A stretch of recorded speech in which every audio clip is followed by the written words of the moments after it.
Hello दोस्तों, मेरा नाम अंकिता है।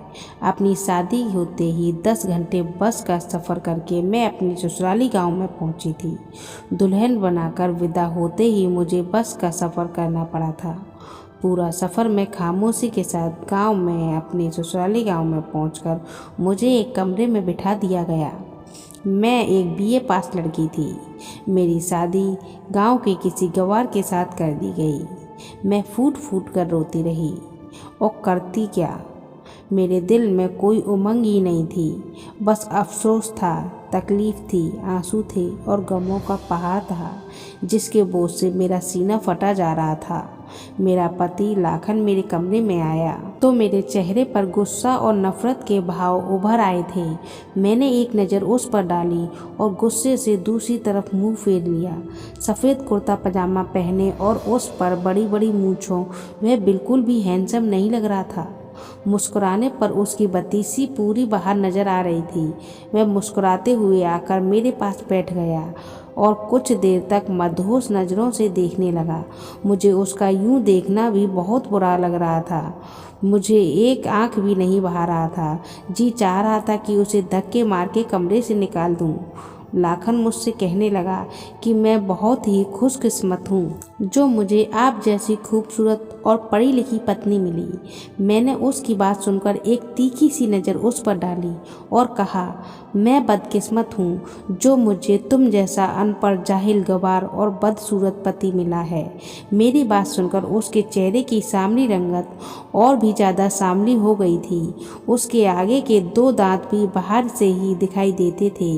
वह शायद मुझसे खरी खरी बातें सुनने की बिल्कुल भी उम्मीद नहीं करता था, लेकिन मेरे अंदर तो पहले से ही जहर भरा हुआ था। मेरे माँ बाप ने मेरे लाख मना करने के बावजूद मेरी शादी अपने दोस्त के बेटे से कर दी जो गांव में किसान था। मेरे पापा का कहना था, लड़का बहुत ही अच्छा, सभ्य, संस्कारी है, कमाता भी अच्छा है, तुम उसके साथ खुश रहोगी। लेकिन क्या खुशी का सिर्फ यही कारण होता है कि लड़का अच्छा कमाता हो, उसके पास ढेर सारा पैसा हो? मेरे दिल की खुशी की कोई वैल्यू नहीं थी कि मुझे क्या पसंद है क्या नापसंद। कम से कम मेरी मर्जी तो पूछ लेना चाहिए था।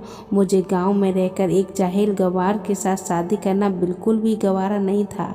मेरे अंदर एक आग लगी हुई थी जो किसी भी तरह शांत नहीं हो रही थी। मेरे अंदर एक ऐसी जलन थी कि मेरे शब्द मेरे बस में नहीं थे। जी चाह रहा था कि मैं लाखन पर अपने अंदर की सारी भड़ास निकाल दूं। मेरी बात सुनकर वह हैरत से मुझे देखने लगा, फिर कहने लगा, क्या बात है अंकिता, क्या अंकल ने तुम्हारी शादी की चीज़ें तुम्हारी मर्जी से नहीं लेने दी? उसे लगा जैसे मेरी मम्मी बचपन में मुझे अपनी चीज़ों की वजह अपनी पसंद थोप दिया करती थी और उसके बाद मैं अपना गुस्सा सबके ऊपर निकालती रहती थी। उसे लग रहा था कि अब भी ऐसा ही हुआ होगा। शादी से पहले ही लाखन का हमारे घर आना जाना था। वह बचपन से ही मेरी इस आदत से अच्छी तरह से जानकार था कि मुझे अपनी पसंद की चीज़ ना मिलने पर बहुत जल्दी गुस्सा आ जाता है। मैंने लगभग गुस्से से चीखते हुए कहा, अगर बात चीज़ों की होती तो शायद मैं सब्र कर लेती। बात तो तुम्हारी बदसूरत शक्ल की है। शीशे में जाकर पहले अपनी शक्ल देखो। क्या तुम इस काबिल हो कि मैं तुम्हारे संग ज़िंदगी गुजार सकूं? ना तुम्हारे पास अच्छी शक्ल सूरत है, ना ही अच्छी शिक्षा है, अनपढ़, जाहिल, गवार हो। एकदम मेरे घर वालों ने मेरी ज़िंदगी बर्बाद कर दी। अब बात मेरी बर्दाश्त के बाहर थी और मैं रोने लगी थी। वह चुपचाप हो गया। उसके चेहरे की खुशी जो कुछ देर पहले चमक रही थी, एकदम से उसका चेहरा मुरझा गया था। मैंने रोते हुए कहा कि मैं किसी और से प्यार करती हूँ, मैं तुम्हारे साथ नहीं रहना चाहती। मेरी बात सुनकर वह हैरत से मेरे पास से उठकर खड़ा हुआ, कहने लगा, अंकिता क्या कह रही हो, होश में तो हो ना? मैंने कहा, इसमें हैरान होने वाली क्या बात है? मैं जिससे प्यार करती हूँ वह तुमसे 1000 गुना अच्छा और हैंडसम है, पढ़ा लिखा है। यह सुनकर उसकी आंखों में आंसू भर आए और वह वॉशरूम में चला गया। यह सच भी था कि मैं लड़के से प्यार करती थी, जिससे मेरी दोस्ती कॉलेज में आते जाते वक्त बस स्टॉप पर हुई। वह यूनिवर्सिटी में पढ़ता था, वहीं हमारी नज़रों का टकराव हुआ था। उसके बाद एक दूसरे के फ़ोन नंबर लिए गए और यूं हमारी मोहब्बत परवान चढ़ी। मैं अभी अपनी किस्मत पर बैठी रो रही थी कि लाखन लाल आँखों के साथ वॉशरूम से बाहर आया। चेहरे पानी से गीला था, शायद वह रोया भी था। उसने मुझसे नज़रें हटा ली, मेरी तरफ पीठ करके लेट गया। मुझे एहसास हो रहा था कि जैसे वह रो रहा है, लेकिन मैंने उसे नज़रअंदाज कर दिया और कपड़े बदलने के लिए वॉशरूम में चली गई। अब एक सादे से सूट में बाहर आई। बाहर आकर देखा तो लाखन नीचे ज़मीन पर चादर बिछाकर तकिया लगाए लेट चुका था। मैंने भगवान का धन्यवाद किया और ऊपर बेड पर लेट गई। थोड़ी ही देर में मुझे नींद आ गई। कई सारे दिन ऐसे ही गुजर गए। ना मैंने लाखन से बात की, ना ही उसने। वह सुबह होते ही खेतों पर चला जाता, शाम को वापस आता। उसकी मिट्टी और खाद से गंदे कपड़े, उसके चेहरे पर बहते पसीने को देखकर मेरा जी उबकाने लगता था, जैसे मुझे अभी उल्टी आ जाएगी। मैं उसे बहुत ही नफरत से और गुस्से से देखकर मुंह फेर लेती थी। मेरे चेहरे की गुस्से को भाप कर वह कमरे में चला जाता और नहा धोकर वापस आता। मेरी मजबूरी थी कि मैं सबके साथ बैठकर खाना खाना पड़ता था। हमारी ससुराल में यह रवाज था कि पति पत्नी एक ही प्लेट में खाना खाएं। लाखन के साथ एक ही प्लेट में खाना खाना मेरे लिए सबसे बड़ी मुश्किल थी। कुछ दिन तो मैंने आधी रोटी खाकर ही उठ जाती। लाखन शायद भाप गया था कि मुझे उसके साथ खाना खाना पसंद नहीं है, इसीलिए लाखन अब आधी रोटी ही खाकर उठ जाता था। वह चाहता था कि मैं पेट भरकर रोटी खा सकूं। मुझे भी कोई फर्क नहीं पड़ता था कि वह दिन भर का थका हारा भूखा प्यासा आता है और आधी रोटी खाकर उठ जाता है, बल्कि मुझे तो खुशी हुई थी कि वह जल्द ही उठ जाता है और मैं भर पेट खाना खा सकती हूँ। मुझे तो बस अपनी अधूरी रह जाने वाली इच्छाओं पर अफसोस था। मुझे बार बार प्रशांत का ख्याल आने लगता। मेरे पास जो फ़ोन था वह मेरी मम्मी ने मुझसे वापस ले लिया था और यहाँ बहू बेटियों को फ़ोन रखने की अनुमति नहीं थी। अब मुझसे नहीं रहा गया तो मैंने सारे शर्म लिहाज एक तरफ रख दी और लाखन से कहा कि मुझे अपना फ़ोन दे दो, मुझे प्रशांत से बात करनी है। मेरी यह बात सुनकर वह हैरत से देखने लगा। मैंने उसके हाथ से फ़ोन छीन लिया और प्रशांत का नंबर मिला दिया और बातचीत शुरू कर दी। प्रशांत भी मेरी वजह से बहुत परेशान था। मैं रो रो कर अपने होने वाली जातियों का जिक्र किया जो मुझ पर मेरे माता पिता ने की थी। लाखन की मौजूदगी का भी मुझे कोई एहसास नहीं था। वह खामोशी के साथ चादर बिछाई और ज़मीन पर लेट गया। मैं बहुत देर तक प्रशांत से बात करती रही और फिर तो मेरा रोज़ का हो गया था। रोज़ मैं लाखन से फ़ोन लेती और रोज़ प्रशांत से बात करती। प्रशांत अब भी मुझे अपनाने के लिए तैयार था। एक बार फ़ोन के सिग्नल बार बार कट हो रहे थे। लाखन सो चुका था और अब मैं प्रशांत से सुकून से बात कर सकती हूँ। हॉल में हमारे घर का कोई भी इंसान नहीं सोता था, बस सब अपने अपने कमरे में सोते थे। इस समय भी सब सो रहे थे। मैं हॉल में खड़े होकर प्रशांत से बात करने लगी, लेकिन एकदम किसी ने मेरे हाथ से फ़ोन छीन लिया। मैंने एकदम घबरा कर देखा तो मेरा देवर गुस्से से मुझे क्या देख रहा था। कहने लगा, बेशर्म औरत, क्या तूने बेगैरत बेच खाई है? पति के होते हुए भी तूने यार पाल रखे हैं। न जाने कब से मेरी बातें सुन रहा था। वह जिस कदर तेज आवाज़ में कह रहा था कि धीरे धीरे घर के सब लोग हॉल में जमा हो गए। लाखन भी आंखें मलता हुआ बाहर आ गया। उसने कहा, क्या बात है? तुमने रात को क्यों शोर मचा रखा है? लाखन ने बहुत सख्त शब्दों से देवर को डांटा। मेरे देवर ने सबके सामने मेरी पोल खोल कर रख दी। सब मुझे हैरत से देख रहे थे। मुझे लगा कि अब सब मुझे घर से निकाल देंगे।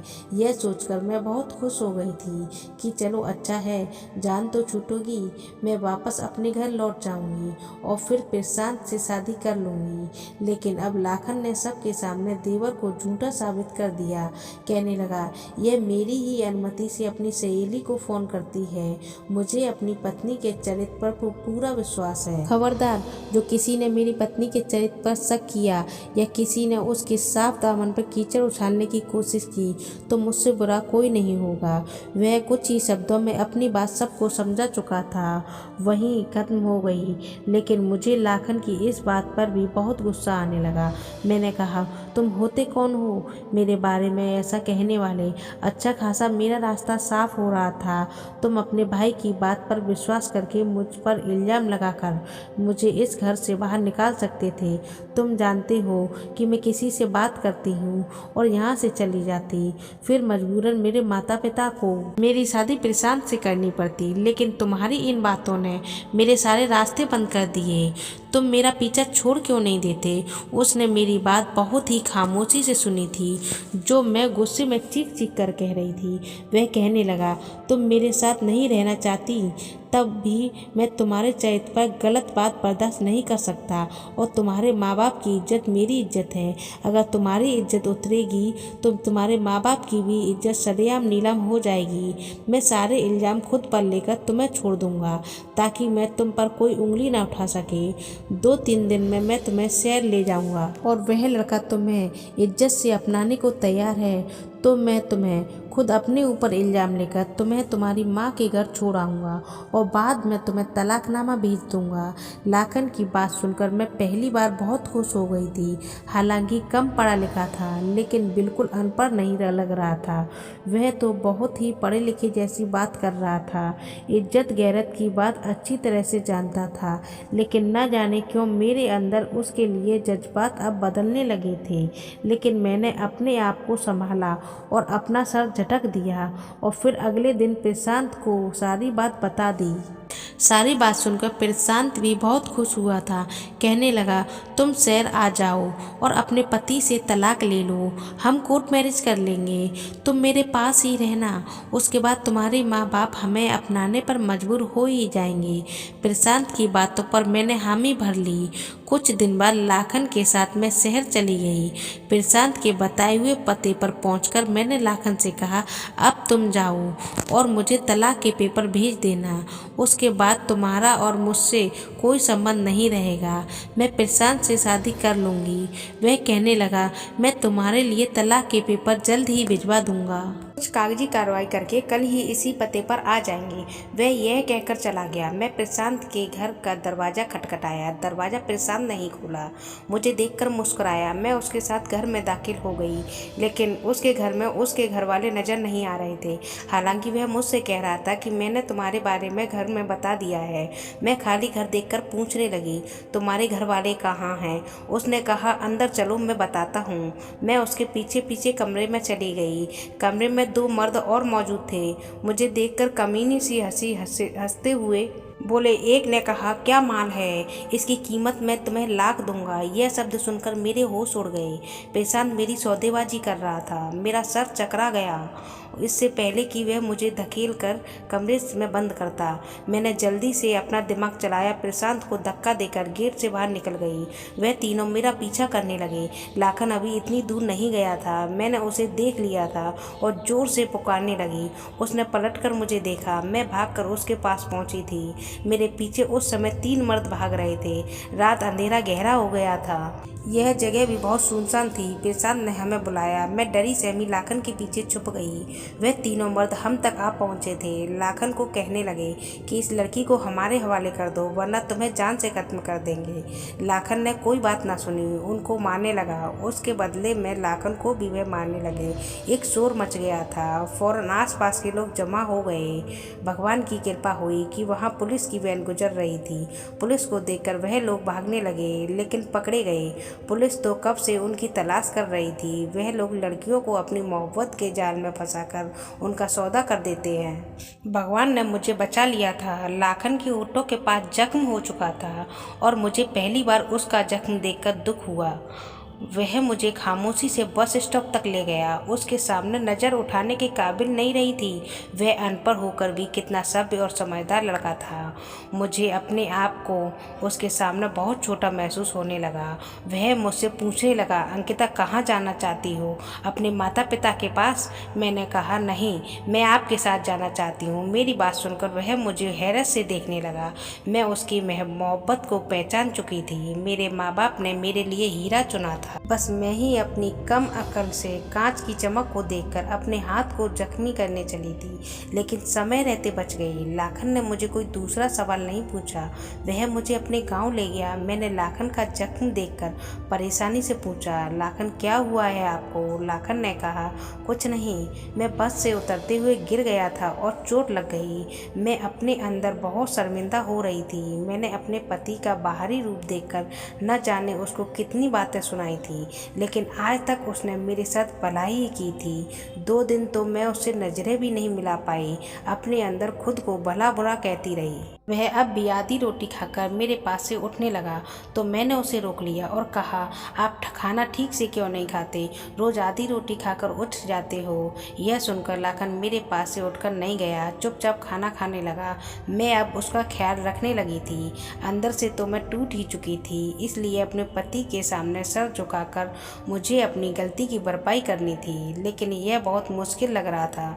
मैं चाहती थी कि वह खुद से मुझे माफ़ कर दे, लेकिन वह चुप था। रात को देर से कमरे में आता और ज़मीन पर चादर बिछाकर सो जाता। एक दिन मैंने अपनी बहुत सारी हिम्मत जुटाकर उसके सामने बैठ गई। मैंने कहा, लाखन मुझे माफ़ कर दो, मैंने आपको समझने में बहुत बड़ी गलती कर दी। मैं हीरा छोड़कर कांच का सौदा करने चली थी, लेकिन मैं रोते हुए अपनी गलती मान रही थी, लेकिन वह खामोश था। उसने मुझे भी चुप नहीं कराया। वह खामोशी से ज़मीन पर चादर बिछा कर लेट गया।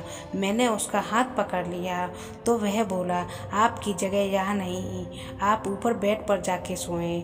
मैं बोली, मैं जानती हूँ मेरी गलती बहुत बड़ी है, छोटी नहीं है। मैंने आपका दिल बहुत दुखाया है, लेकिन आपने भी तो अपनी महानता दिखाई है। हो सके तो मुझे माफ़ कर दो। मुझे लगा कि वह मेरी गलती को माफ़ करके मुझे सीने से लगा लेंगे, लेकिन वह न जाने क्यों मुझे खाली खाली नज़रों से देखने लगा।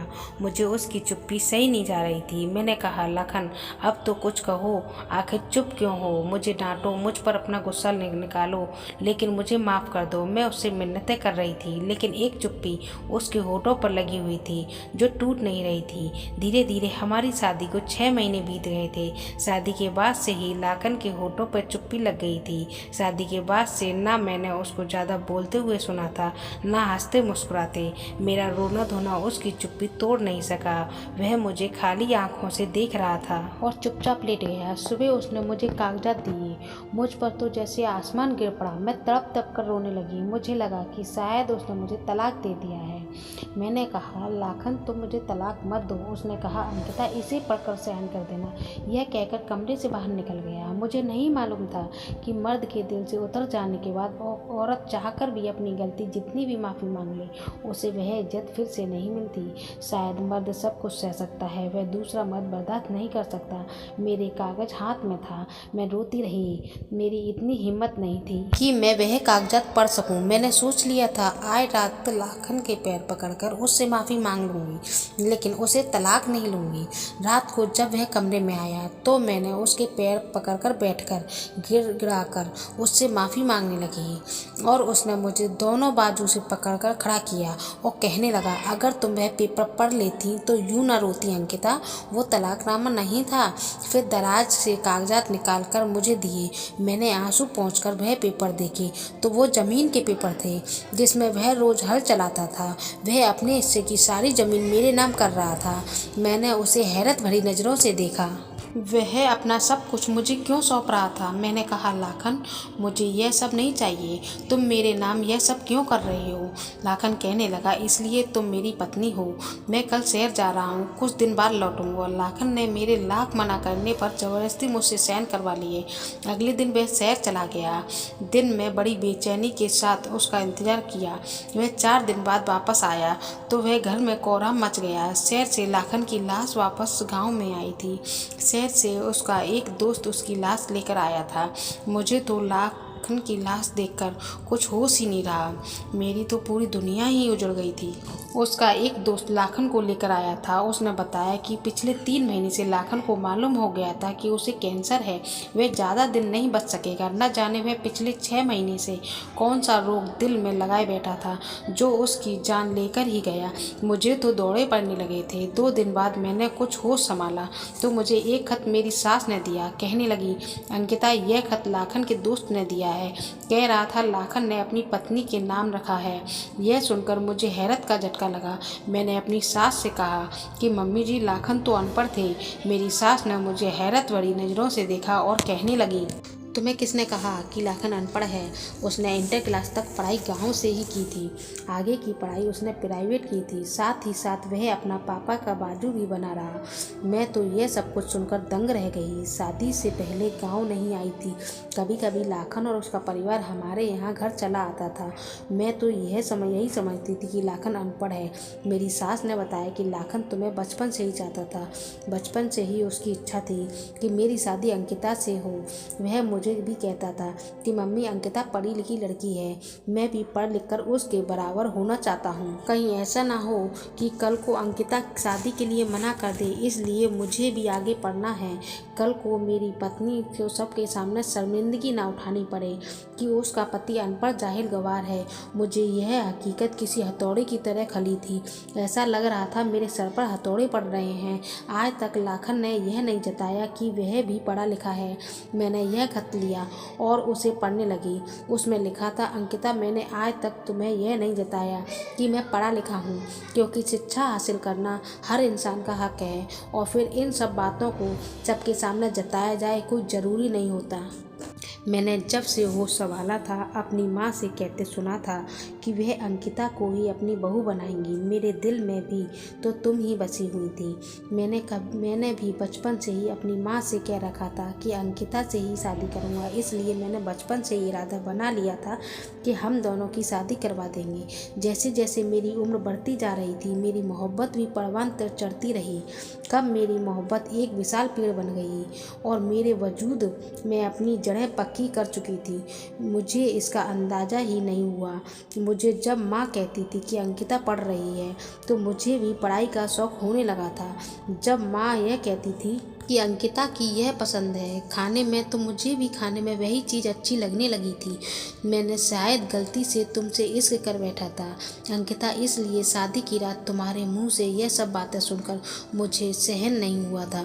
मैंने आज तक आंसू नहीं बहाए थे। रोना तो बहुत दूर की बात थी, पर हालात ऐसे हुए कि उस रात में टूट कर रह गया था।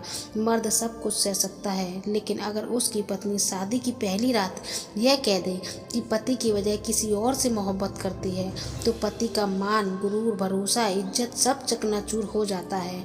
मैं अंदर से बहुत टूट चुका था। फिर मैंने मोहब्बत की, लेकिन फिर जब तुम मेरे सामने अपने आशिक से बातें करती, ऐसी बातें जिस पर पति होने के नाते मेरा हक था, मेरा दिल खून के आंसू रोता था। पता नहीं कब मुझे यह गम ले बैठा कि अपनी सारी जमा पूंजी तुम्हारे नाम कर दी, कि यह कहीं मेरे मरने के बाद तुम्हारे साथ कोई नाइंसाफ़ी ना करे। तुम आज़ाद हो, पूरी इज्जत के साथ तुम्हें कोई भी अपना सकता है। मेरी मोहब्बत शायद मेरी अपनी समस्या थी। खत पढ़ते हुए मैं ज़ोर ज़ोर से रो रही थी।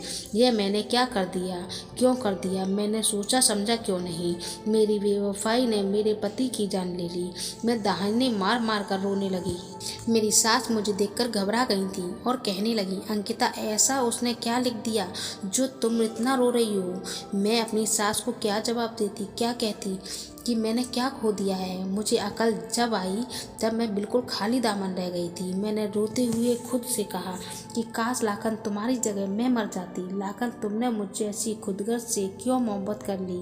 मेरे आंसू नहीं रुक रहे थे। मैं पागलों की तरह इधर उधर अपना सर पटक रही थी। एक वफा निभा के लाखन इस दुनिया से जा चुका था और इस मोहब्बत को निभाने खुद मैंने भी वादा कर लिया था। आज मेरी उम्र 50 साल की हो चुकी है। मैं आज भी लाखन लाखन की विधवा हूँ। मैंने मोहब्बत अपने पति के मरने के बाद की थी, जो एक घना वृक्ष बन चुका है। उसकी मोहब्बत की जड़ें मेरे अंदर मजबूती से जड़ पकड़ चुकी थी। मैंने लाखन के अलावा फिर किसी की तरफ आंखें उठाकर नहीं देखा।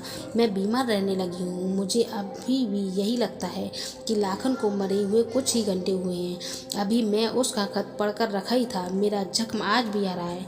मेरे दुखों में कमी नहीं आ सकी। मेरी उन तमाम लड़कियों से विनती है जो अपनी पढ़ाई को अपने सर पर सवार कर लेती हैं और अपने कम पढ़े लिखे पति को नफरत और गिरी नज़रों से देखती हैं। भगवान के लिए अपने पति की इज्जत करें, उनका सम्मान करें। जो पति आपके लिए कर सकता है वह एक सड़क छाप आशिक आपके लिए बिल्कुल नहीं कर सकता। जो इंसान आपको इज्जत देने के बजाय इससे कि कोर्ट मैरिज के मशवरा दे, वह आपको बेच खाएगा। काश अगर आज मैं यह बात समझी होती तो लाखन आज जिंदा होता। तो दोस्तों, उम्मीद करते हैं आज की हमारी कहानी आपको ज़रूर पसंद आई होगी। आपका क्या कहना है इस कहानी के बारे में हमें कमेंट करके ज़रूर बताएं और वीडियो को लाइक कर दीजिए। इसी तरह की कहानियाँ लगातार देखने के लिए चैनल को सब्सक्राइब करके ऑल पर बेल आइकन ऑल पर सेट कर दीजिए ताकि आने वाली वीडियो का नोटिफिकेशन आपको जल्दी मिले। तब तक के लिए धन्यवाद।